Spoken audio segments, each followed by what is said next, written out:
Look, let's say you're socially anxious.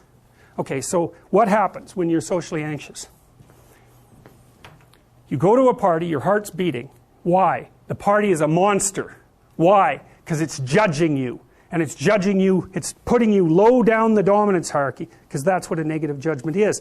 And that interferes with your sexual success.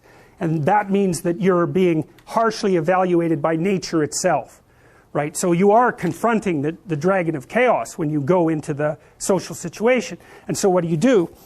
You're like this, right? You hunch over, and that's low dominance. I'm no threat. It's like, well, that's not going to get you very far.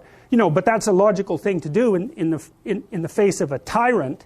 So I'm no threat. You know, you look at the king and you're dead. I'm no threat. I'm hunched over.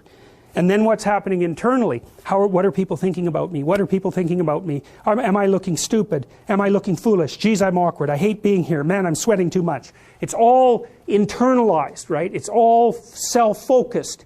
The eye isn't working. What do you tell people? Don't stop thinking about yourself, because you can't. It's like, don't think of a white elephant. White elephant, white elephant, white elephant. You can't tell someone to stop thinking about something because they get caught in a loop. What you do with socially anxious people is you say, look at other people. Look at them, right? Why? Because if you look at them, you can tell what they're thinking. And then unless you're terribly socialized, and some people are. Some people have no social skills. And so the reason they can't go to a party is because they don't even know how to introduce themselves. Like no one ever taught them how to behave. And so they're really good candidates for behavior therapy, because you walk them through the process of how you actually manifest the procedures that are associated with social acceptability. But most people aren't like that. They have the ability. So if they're really introverted and high in neuroticism, they can usually talk quite well to someone one-on-one. Why? Because they look at them.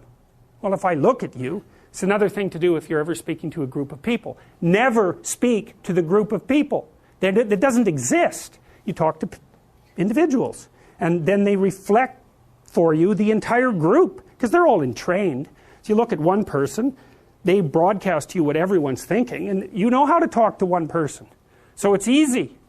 So as soon as you focus on the person, not you, you push your attention outward. Use your eye. You push your attention outward, and you start watching. Well, then all your automatic mechanisms kick in, and you stop being awkward. Because if we're talking, and I'm looking here, I don't know what you're going to do next. And I'm going to put disjunctions into they're like bad chords in the melody of our conversation. And the reason is I'm not paying attention. So that's why the eye is the thing at the top of the pyramid. It's like the thing that enables you to win the set of all possible dominance hierarchies is the eye. Pay attention. Pay attention. That's the critical issue. That's why the Egyptians worshipped Horus. That's why Horus was the thing that rescued Osiris from the depths. It's the capacity to pay attention. What do you pay attention to most? What your right hemisphere signals as anomalous. It attracts your attention. It's like, this isn't going quite right. I'm not looking at that. Wrong. That's what you look at. That's what you look at. What's not going right. Because that's the terrible monster that might eat you, but it's also the place you get all the information. So that's why it's useful to have discussions with your enemies, because they will tell you things you do not know. And that's such a great thing, because if you don't know them, well, you're not very smart, are you?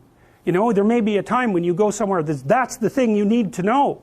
And maybe your enemy will tell you why you're such a fool, you know, and a bunch of other things that aren't true too. But even one thing that's accurate, it's like, yeah, thanks very much, man, maybe I'll do some work on that, and I won't have to carry that forward.